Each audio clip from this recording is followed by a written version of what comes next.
নমস্কার বন্ধুরা, রকমারি রান্নাঘরে তোমাদেরকে স্বাগত। সবসময় পটলের তো অনেকভাবে অনেক কিছু করে খায়। আজকে ভাবলাম সম্পূর্ণ নিরামিষ পদ্ধতিতে একটু অন্যরকমভাবে পটলের এই রেসিপিটি করে দেখাই। তাহলে চলুন বন্ধুরা, দেখা যাক আজকের এই রেসিপিটা। পটলগুলি ভালোভাবে কেটে ধুয়ে নিয়েছি। পটলগুলি দেখতেই পাচ্ছ, দুদিকে আমি অল্প অল্প করে মুখগুলি কেটে দিয়েছি। মশলার মধ্যে নিয়ে নিয়েছি দুটো কাঁচা লঙ্কা, আর দিয়ে দিলাম আদা, আর দিয়ে দেব বাদাম। বাদাম দেওয়ার পর এবার দিয়ে দেব 1 চামচ পোস্ত, দিয়ে মিক্সিং জারে এটা ভালোভাবে আমি পেস্ট বানিয়ে নেব। কড়াইতে তেল দিয়ে দিলাম, তেলটি গরম হয়ে গেছে, হলুদ দিয়ে দিলাম, লবণ দিয়ে দিলাম, দিয়ে পটলগুলি দিয়ে ভালোভাবে ভাজতে থাকবো ঢাকা দিয়ে দিয়ে।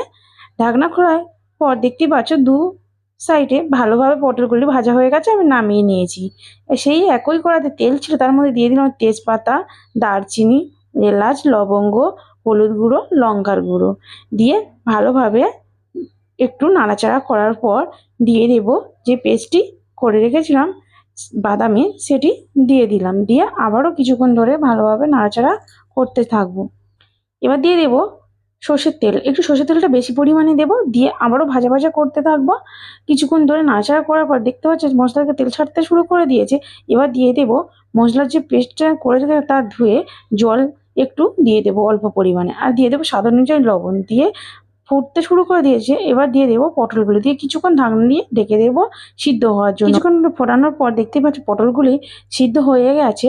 এবার দিয়ে দেবো গরম মশলা, গরম মশলা দিয়ে এবার একটু নাড়াচাড়া করার পর সব শেষে এবার দিয়ে দেব ধনেপাতা কুচি। ধনেপাতা কুচি দিয়ে এবার নামিয়ে নেব। সম্পূর্ণ রেসিপিটি রেডি হয়ে গেছে। দেখতেই পাচ্ছ বন্ধুরা, এই নিরামিষ পদ্ধতিতে এই পটলের রেসিপিটা কত সুন্দর হয়েছে। আর এমন প্রসেসে বাড়িতে অবশ্যই ট্রাই করো বন্ধুরা, খেতে খুব সুন্দর লাগবে। আর আমার ভিডিওটি ভালো লাগলে বন্ধুরা লাইক এন্ড সাবস্ক্রাইব করে দিও, আর কমেন্ট করতে ভুলো না কেমন হয়েছে।